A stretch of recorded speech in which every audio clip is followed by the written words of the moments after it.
Staff selection commission यानी SSC को एक टी शर्ट पहन लेनी चाहिए जिस पे ये लिखा होता है, हम नहीं सुधरेंगे। मैं ऐसा क्यों कह रहा हूँ, ये मेरा अपना ओपिनियन है, लेकिन उसका एक रीज़न है। देखिए, मुझे लगता है कहीं ना कहीं एसएससी आपके साथ खिलवाड़ कर रहा है, जो ट्रांसलेटर एस्पायरेंट्स हैं। और ऐसा क्यों है, ये हम जानते हैं पिछले और इस साल के आंकड़ों से, जो भी हमारे सामने फैक्ट है। तो ऐसा इसलिए है, देखिए, आईबीपीएस और एसएससी की कहीं ना कोई लड़ाई है।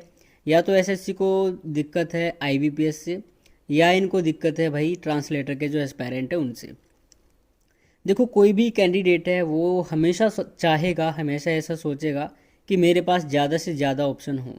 और ज़्यादा ऑप्शन बनाने के लिए एसएससी में तो मास्टर डिग्री चाहिए प्लस डिप्लोमा चाहिए, वो जैसे तैसे हो जाता है।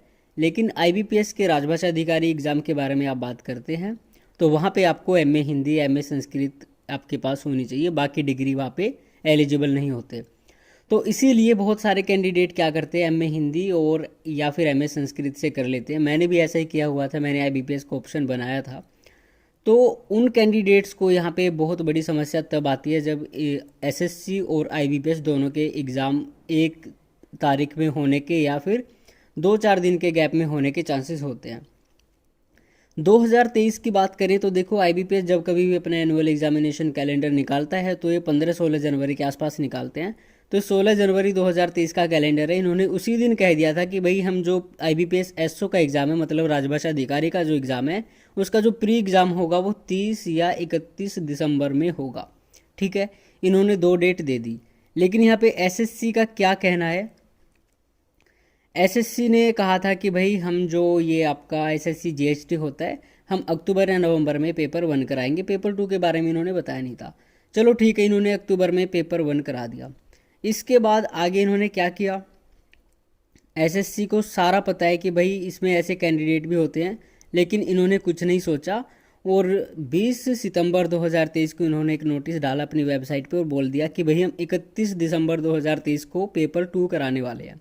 भाई, जब आईबीपीएस ने आपको 2 डेट दी हुई हैं कि 30 और 31 को प्री होगा, तो आप क्यों ऐसा कर रहे हो कि जिससे कैंडिडेट जो या तो कंफ्यूज हो जाए या फिर वो एक ही एग्ज़ाम दे पाए।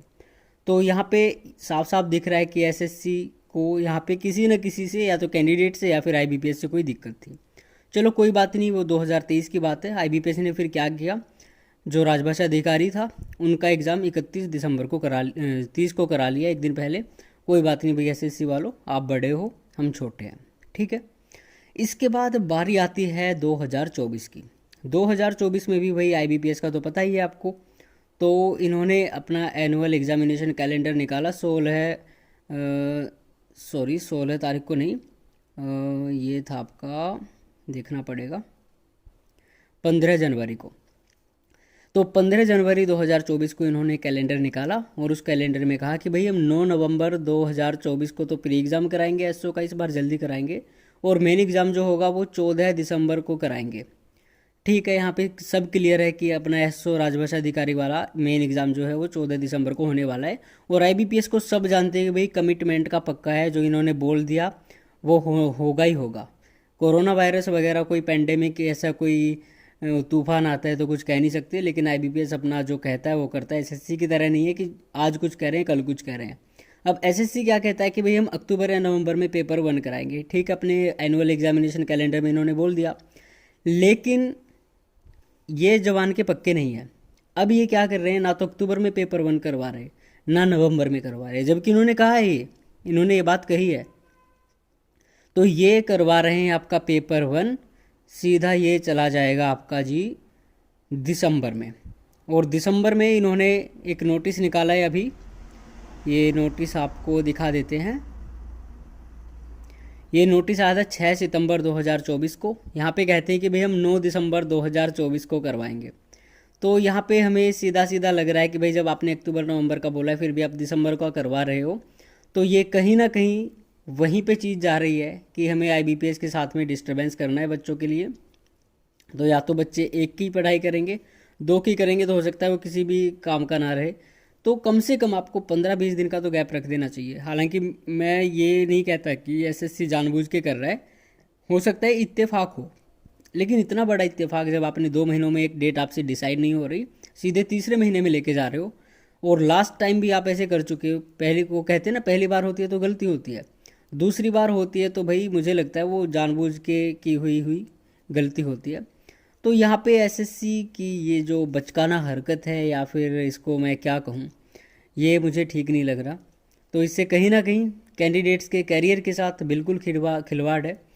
तो हर किसी के पास हर साल सेम अपॉर्चुनिटी नहीं होती, आपकी एज भी जा रही होती है, बाकी और सारी चीज़ें भी बदल रही होती हैं आपकी लाइफ में।